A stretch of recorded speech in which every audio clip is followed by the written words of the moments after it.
was just punching me in the face, he was hitting me on the head. What I was suffering was nothing to compare to what my sister was going to be paying if I didn't cooperate with him. He had asked me to prostitute myself because he had gotten kicked out of his mom's house.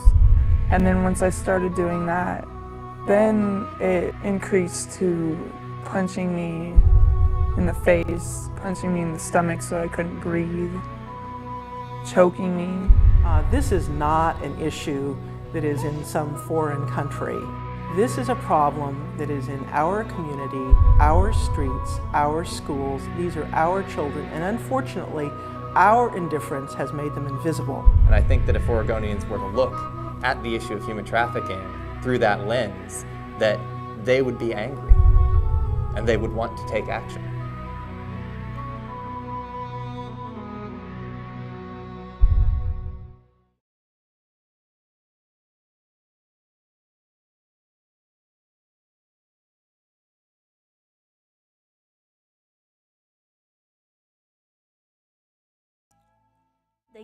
They go to tell the pimp, and the pimp beat her. The pimp beat her, or sometimes use like the cigarette, yeah, and burn her right here, or something right here.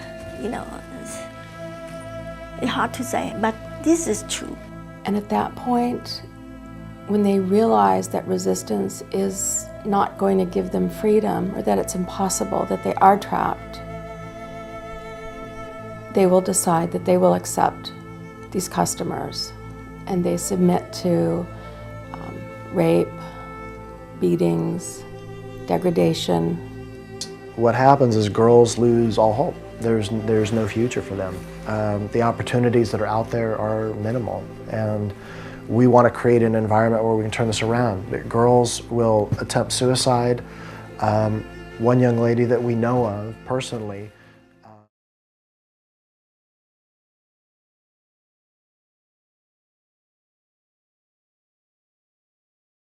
we hate this terrorism which is present in the Middle and the South, and the Kurdistan region can be regarded as a very safe place where you are welcome. The Kurdish people in general are secular.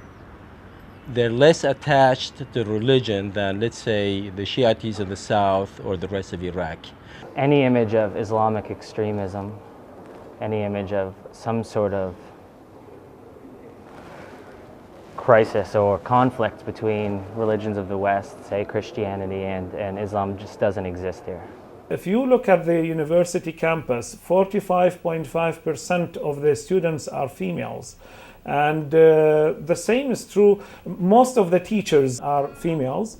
I teach classes where there are as many women as there are men, where women are no more hesitant or just as likely to raise their hands and offer an opinion as are the men. I could not live for an extended period of time in a place where women weren't part of society, part of daily life, and weren't given at least good opportunity, an opportunity that was improving.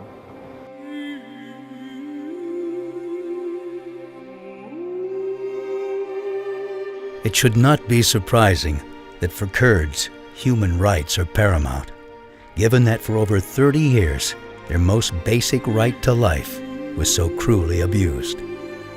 Of all peoples, the Kurds have no desire to return to the horrors of the past, but neither will they ever forget them. Their memories are embedded deep in the lines on the faces of the elders, along with an unshakable gratitude to their friends in the outside world. To those who at last have made it possible for this generation of Kurds to emerge from the shadows of history and create a place where the wounds of war are being healed, not reopened. We are happy family with a great big hug and a kiss from me to you. Won't you say you love me too? Where children are being educated, not indoctrinated. Where thriving businesses support hopeful families, ready to realize the dream and lead the way toward a free, federal, democratic Iraq.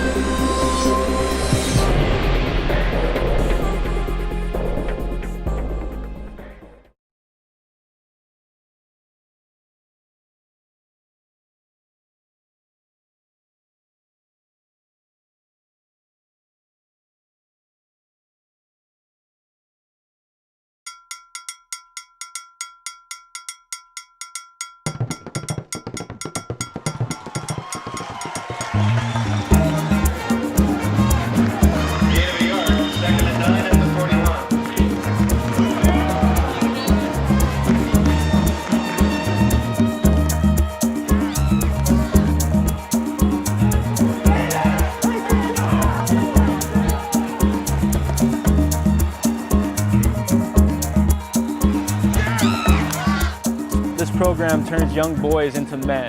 And I truly feel that that's the case, and it makes us better people. Football is a hit sport where, you know, really tough guys play, tough-minded guys play.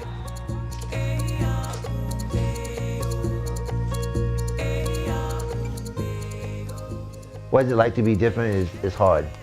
It's hard. I mean, getting up, taking 45, 50 minutes a day to get dressed, to the way put me in that sling and for them to dress me. I mean, my hip hurts constantly because of it. I take pills every day.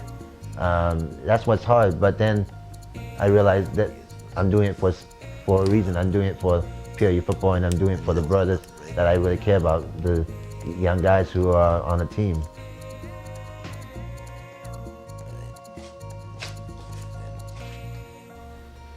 Why I think God made me the way I am, I think God made me the way I am is to help boys become men.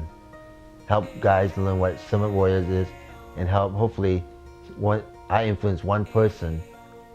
Throughout the 14 years, if I influence one person to become a better person and better fathers to the kids, then it's totally worth it. It's totally worth being disabled. It's totally worth that God created me this way I am.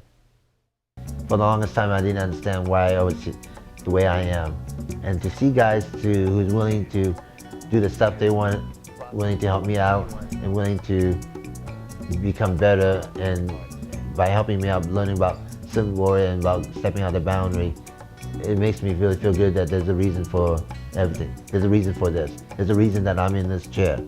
There's a reason that I'm in this body the way I am. Whenever I do get in a bad mood, I think of this guy who's riding around in a wheelchair, relying on other people to take him to the bathroom, relying on other people to assist him in every aspect of his life. And how can I continue to be upset when he can get through all that and have such a great attitude and show that love?